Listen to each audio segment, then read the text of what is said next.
हाय दोस्तों, all in one economics में आप लोगों का स्वागत है। मैं आज आप लोगों के सम्मुख एक नई जानकारी के साथ एक बार पुनः जिनका लेक्चर वेरिफिकेशन में सिलेक्शन हुआ है, आप लोगों को ढेर सारी शुभकामनाएं। और आज हम बात करते हैं वेरिफिकेशन की। बहुत लोगों का मैसेज आ रहा है कि सर वेरिफिकेशन में क्या क्या मांगा जाएगा। सर मेरे पास ये डॉक्यूमेंट में मिस्टेक हो चुकी है, अब मैं क्या करूँ। देखिए, पहले मेरी बातें सुन लीजिए। वेरिफिकेशन में जो चेकलिस्ट पहले आई हुई थी, वही चेक 22 से 23 अंकों की जो चेक लिस्ट थी, क्रमांक की, वही चेक लिस्ट आप एक बार तैयार कर लीजिए। देखिए, नोटिफिकेशन आएगा, उसमें आपको नई चेक लिस्ट दी जाएगी, लेकिन ये चेक लिस्ट उसी चेक लिस्ट से 99% मैच करेगी। हो सकता है 3-4 पॉइंट कम कर दिए जाएं या 3-4 पॉइंट बढ़ा दिए जाएं, लेकिन इतने डॉक्यूमेंट्स तो आपके पास होने चाहिए। पहला क्वेश्चन ये हो गया कि वेरिफिकेशन में आपको क्या क्या रखना है। दूसरा क्वेश्चन, आपके कोई भी डॉक्यूमेंट में कुछ भी मिस्टेक हो और आप उस मिस्टेक को पकड़ रहे हैं, और अगर आप एक बार आप खुद डॉक्यूमेंट्स को चेक करें, अगर आपको कुछ मिस्टेक दिखती है तो एग्जाम जो आपका वेरिफिकेशन करेगा उसको भी वो मिस्टेक दिख सकती है। तो बिल्कुल भी ये ना सोचें कि ये मुझे मिल रही है तो अगले को ये मिस्टेक नहीं दिखेगी। आपको कुछ भी मिस्टेक मिलती है तो आप उस मिस्टेक को सही करें। मिस्टेक को सही करने का मतलब आप एक शपथ प्रमाण एफिडेविट लगाइए। जो भी आपकी मिस्टेक हुई हो उस मिस्टेक में आपको शपथ प्रमाण तो बनाना ही पड़ेगा, क्योंकि एफिडेविट शपथ प्रमाण का मतलब ही ये है कि ये गलती इस कारण से हुई है और इसकी ये जिम्मेदारी मेरी है। अगर मैं गलत पाया जाता हूं तो इसका दंड का मैं भागीदार बनूंगा। तो आपको हर मिस्टेक को नजरअंदाज नहीं करना है, आपको उस मिस्टेक में सुधार करनी है, क्योंकि आपको कोई टेंशन नहीं चाहिए। अगर वेरिफिकेशन में आपसे पूछा जाएगा आपकी ये गलती है, आप बताइए कि इसका वेरिफिकेशन मैं आपने इसको सही क्यों नहीं करा, तो आपके पास आपका साथ भी होना चाहिए, आपके पास कुछ प्रूफ होना चाहिए कि इस गलती का मेरे पास एफिडेविट है। और यह बात, जैसे कि किसी का नाम गलत हो गया, किसी के नाम पे पूरा नाम नहीं है, किसी का सरनेम नहीं लिखा हुआ है, तो और किसी डॉक्यूमेंट्स में हाई स्कूल में लिखा हुआ है लेकिन इंटरमीडिएट में नहीं है, बीएड में नहीं है, तो आप उस चीज का एक एफिडेविट बना लीजिए। पिता का नाम, माता का नाम, कुछ भी गलतियां हैं आप उसका एफिडेविट बना के अपने पास प्रूफ तैयार रखें। एफिडेविट की ओरिजिनल कॉपी होनी चाहिए। जो आपने पहले बनाया है वो एफिडेविट, तो उसकी जेरॉक्स तो आपके पास होगी, लेकिन एक नया बनाइए। 200-250 में बन जाता है, इतना ही खर्चा आता है, रिस्क बिल्कुल नहीं है, क्योंकि एफिडेविट वहां ओरिजिनल ही देखा जाएगा। क्लियर। और आपकी मुझसे देख रहा था कि कई मैसेज ये आ रहे थे कि सर की वेरिफिकेशन के लिए कब लिस्ट आई, वो नोटिफिकेशन आएगा, तो वो जल्दी आ जाएगा, उसकी आप चिंता न करें, लेकिन आप इतने डॉक्यूमेंट्स तो तैयार रखें। और मेन मुद्दा है कि डिग्री का प्रोविजनल की जो बात करी जा रही है, आप अभी आपके पास 1 महीना है, आप अपना रिजल्ट दिखाइए यूनिवर्सिटी में कि हमारा ये रिजल्ट है, हमारा नाम आया और हमें डिग्री चाहिए। उस बेस में आपकी ओरिजिनल डिग्री जल्द से जल्द निकल सकती है। प्रोविजनल के भरोसे न रहिए। बेशक उसमें कहा गया है कि प्रोविजनल आपका चलेगा, 6 महीने की डेट अभी नया बना लेना नहीं, लेकिन उससे पहले आप ये एफर्ट करें कि आपको डिग्री मिले। अगर ओरिजिनल डिग्री नहीं मिल रही है, वो नहीं आ पा रही, तो आप डुप्लीकेट के लिए अप्लाई करें। डुप्लीकेट के लिए अप्लाई करना भी आसान है कि आप तहसील जाइए और ये दर्शाइए कि एफिडेविट, आप तहसील में जाने के एफिडेविट बनाने के बाद आप थाने पर जाके एक एफआईआर लिखवाइए और एफआईआर की कॉपी आप यूनिवर्सिटी ले जाइए, वहां पर आप डुप्लीकेट बना लीजिए। तो कई रास्ते हैं, आपको वो रास्ते खुद निकालने पड़ेंगे। सिलेक्शन आपका होना है। कहीं इन डॉक्यूमेंट्स के चक्कर में आपका सिलेक्शन ना हो पाए, ये बहुत ही गलत होगा। तो आप खुद कोशिश करें।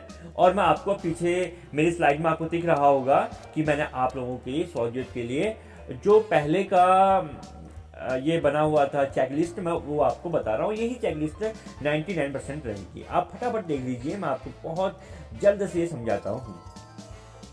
देखिए, आपको ऊपर दिखाई दे रहा होगा कि उत्तराखंड विशेष अधीनस्थ शिक्षा प्रवक्ता संवर्ग समूह गौ सेवा सामान्य और महिला शाखा की मुख्य परीक्षा 2020 में जो हुई थी उसके बारे में है। तो फटाफट देखिए, अब आपको क्या करना है, हर डॉक्यूमेंट का ओरिजिनल और जीरोक्स साथ साथ लेके मैच करना है कि क्रमांक 1 है, आपने उसका जीरोक्स रखा, उसका और ओरिजिनल सर्टिफिकेट अपने साथ रखा। ठीक है, ऐसे इस क्रमांक को आप मैच करते हुए चलें। देखो, पहला नंबर क्या है,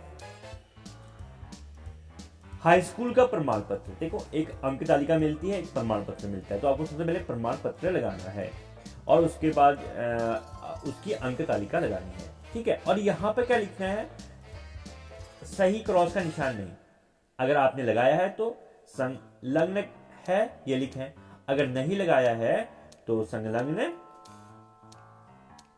नहीं है, इस प्रकार से आपको लिखना है।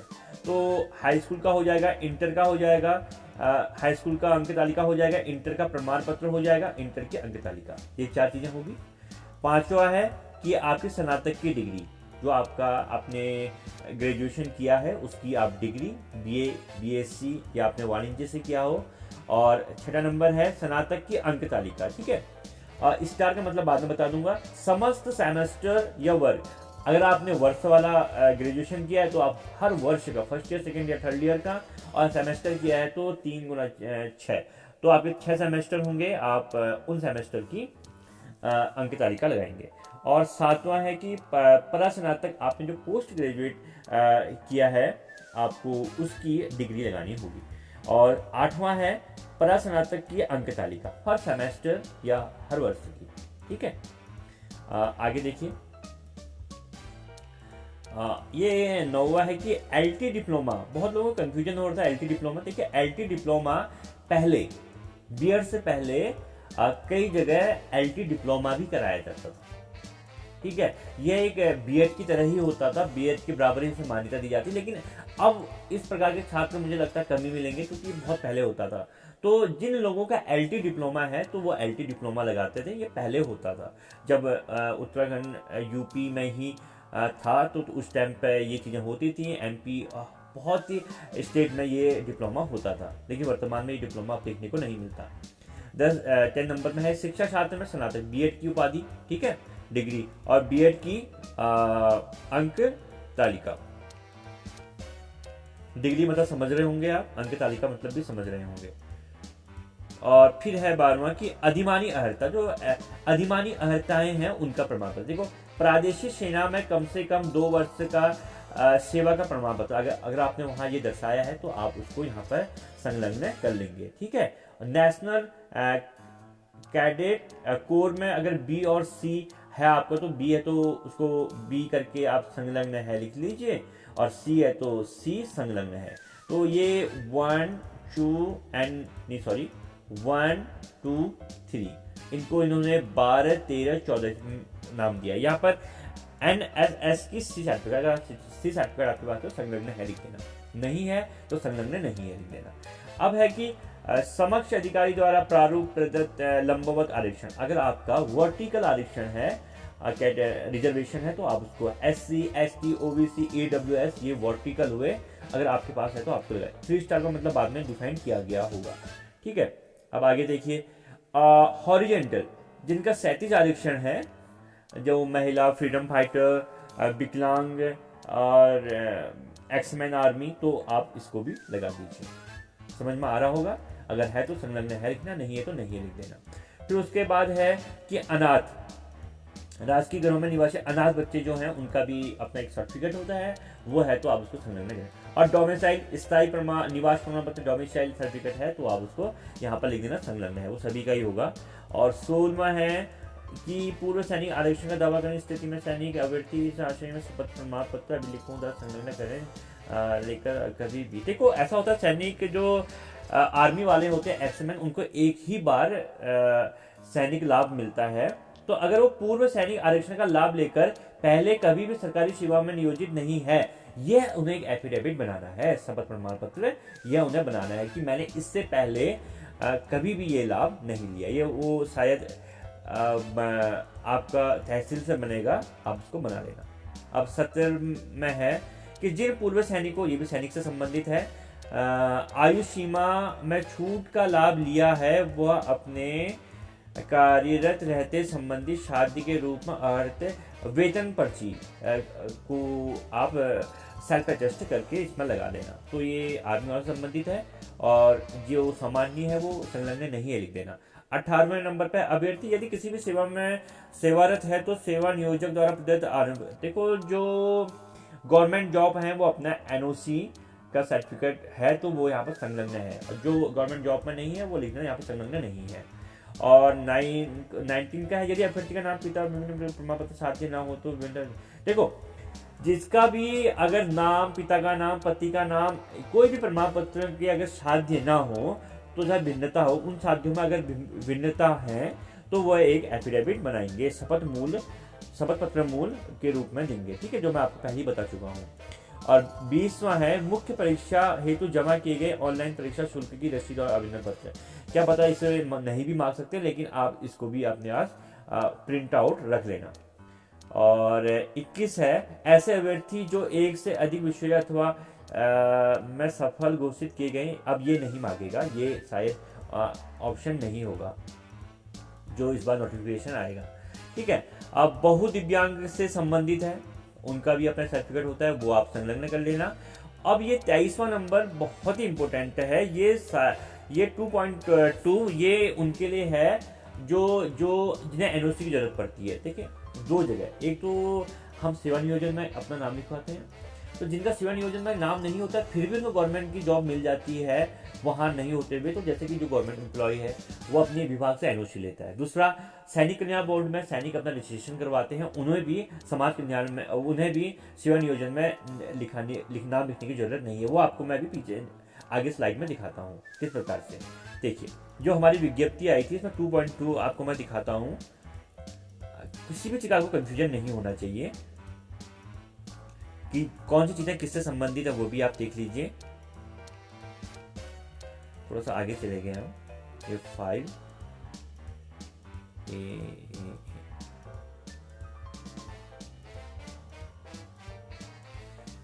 थोड़ा सा तेज हो जा रहा है, एक मिनट।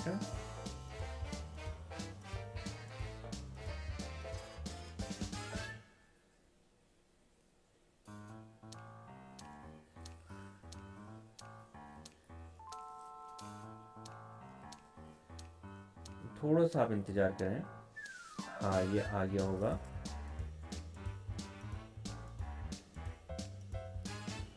आठ आठ आठ आठ सात 2.2 ना, हाँ ये 2 है, और 2 से, हाँ इसका 2, हाँ ये 2.1 है। अब हमें 2.2 पर जाना है, ये आपका 2.2 है, 2.2 ये है, ये 2.2 हो गया। अब मैं थोड़ा हाईलाइट करके बताता हूँ आपको।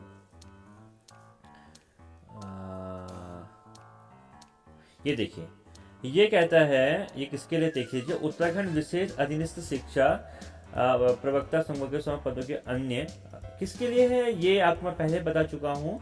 अब इसको मैं हाईलाइट करके बता देता हूँ।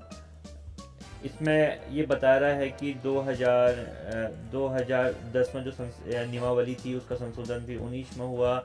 ये तो आपका काम का नहीं है, जो मेन है उसको मैं आपको समझाता हूँ। देखो, ये कहता है 2011 के अनुसार जो व्यक्ति पूर्व से ही राज्याधीन सेवाओं में सेवा नियोजित है किंतु इस विज्ञप्ति में विज्ञप्ति पदों के सापेक्ष आवेदन करने का इच्छुक है, उन्हें सेवा नियोजन कार्यालय में पंजीकरण की अनिवार्यता नहीं है। ठीक है क्या, ये कहता है कि जो गवर्नमेंट जॉब में है वो उसे सेवा नियोजन कार्यालय में पंजीकरण की आवश्यकता नहीं है, क्योंकि वो अपने विभाग से एनओसी ले सकता है। लेकिन कुछ और भी कह रहा है कि केवल राज्याधीन सेवाओं में कार्यरत व्यक्ति के लिए ही सेवा नियोजन कार्यालय में पंजीकरण की अनिवार्यता है, लेकिन उनके लिए नहीं है। देखो, जो व्यक्ति ही सेवा नियोजन कार्यालय में पंजीकरण की अनिवार्यता नहीं है, उनके क्या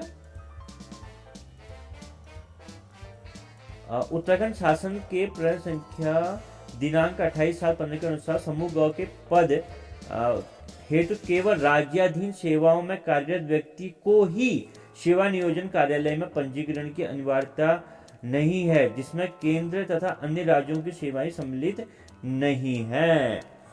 इसका कहने का मतलब है कि राज्याधीन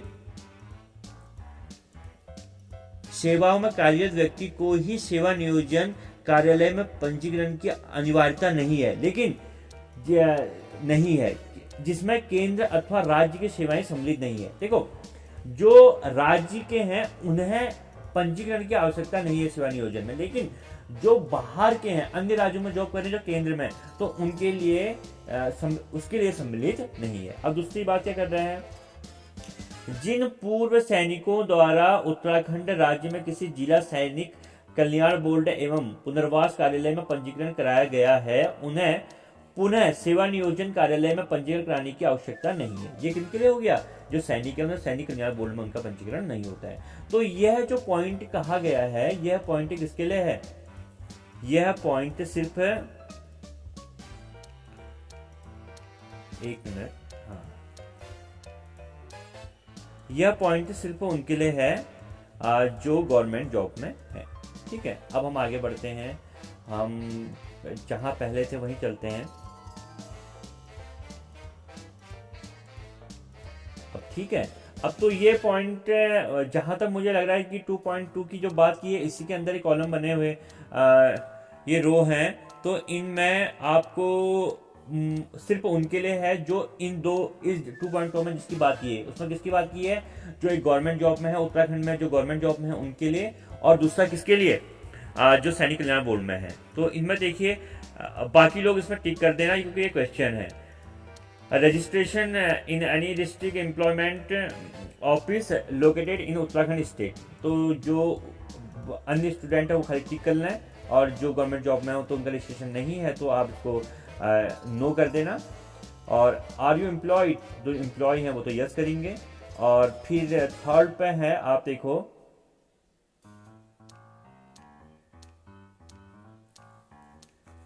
ये कहता है कि have you passed your high school and intermediate और any other equivalent exam from any recognised, ये इंस्टीट्यूट होगा, हाँ, situated in the state of Uttarakhand. ठीक है, ये इंस्टीट्यूट होगा। तो ये कहने का मतलब है कि अगर आप हाई स्कूल इंटर पास्ड हैं तो आप यहाँ पर तो है यस ही आएगा, या उसके इक्विवेलेंट आपने कुछ भी किया है तो आप उसको लिख दीजिए, तो ये है यस ही होगा।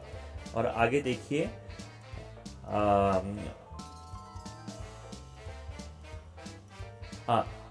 आर यू और योर स्पाउस और your parents regular employ of the arm force, paramilitary force or state government, semi-government organization or central government organization, central government public service undertaking serving in the state of Uttarakhand and whose service cannot be a transport outside to the state of Uttarakhand। ये कह रहा है कि देखिए जो government employ हैं उनका spouse मतलब आपका जीवन साथी, यू और आपके जो पेरेंट्स हैं, तो अगर रेगुलर जॉब में हैं तो ये तो अगर आप गवर्नमेंट जॉब में हैं और इसी स्टेट में, अगर उनका ट्रांसफर उत्तराखंड से उत्तराखंड में ही होता है, उससे बाहर नहीं होता है, जो जिनकी उत्तराखंड जॉब है तो वो उत्तराखंड में ही होगा, और जो सेंट्रल गवर्नमेंट में उनका ट्रांसफर बाहर भी हो सकता है। तो इसमें सीधा सा है कि जो गवर्नमेंट एम्प्लॉय में है, उनके फैमिली या उनके वाइफ हो गया, हस्बैंड हो गया, या फैमिली में जो भी हैं, अगर वो गवर्नमेंट टू गवर्नमेंट है, उनका ट्रांसफर बाहर नहीं हो सकता है, तो वो क्या लिखेंगे, यस, क्योंकि इसने पूछा है कि services can not be transfer outside to state of Uttarakhand, तो अब यस। और जिनका जो सेंट्रल की जॉब में हो या बाहर उनका ट्रांसफर हो सकता है तो वो आप नो लिख दीजिए। और फिर 5 पॉइंट है,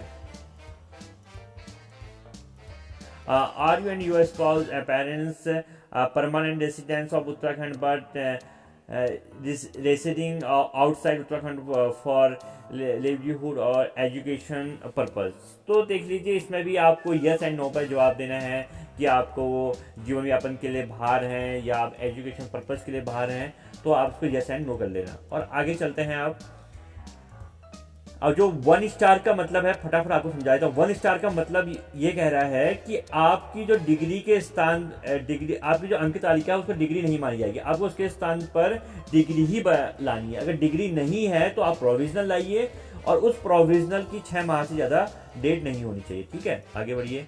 और 2 स्टार का मतलब क्या है, 2 स्टार में इसने बात कही गई है वर्ष, जो अंक तालिका है वो हर सेमेस्टर की होनी चाहिए या हर वर्ष की होनी चाहिए, ये क्लियर हो गया। थ्री स्टार का मतलब कि SC ST OBC का जो डेट है आप उसको देख लीजिए, उसमें लिखा हुआ है कब तक वैध होना चाहिए, और जो OBC का वो 3 साल से ज़्यादा नहीं होना चाहिए, 3 वर्ष से अधिक नहीं होना चाहिए। तो ये टोटल जानकारी होगी। और कुछ है नीचे, अब नोट है कि अभ्यर्थी द्वारा प्रस्तुत किए गए समस्त, अब ये कुछ काम का नहीं है, अब इनको छोड़ दीजिए, नया नोटिफिकेशन में आप दे देना। तो ये पूरी जानकारी है, काफ़ी लंबा वीडियो बन चुका है, आप जहाँ तक ये समझ चुके होंगे डॉक्यूमेंट के बारे में। बस जहाँ भी आपको गलतियाँ मिलती हैं आप एफिडेविट बनाइए और बिल्कुल भी परेशान ना हो। अगर आपको कुछ जानकारी लेनी है आप मुझे मैसेज करें, कमेंट करें, मैं आप लोगों का जवाब दे दूंगा। तो thank you so much for watching my video. नई वीडियो में मिलते हैं, थैंक यू, बाय बाय। इस चैनल को लाइक एंड सब्सक्राइब पक्का करना अगर आप इस वीडियो को देख रहे हैं तो।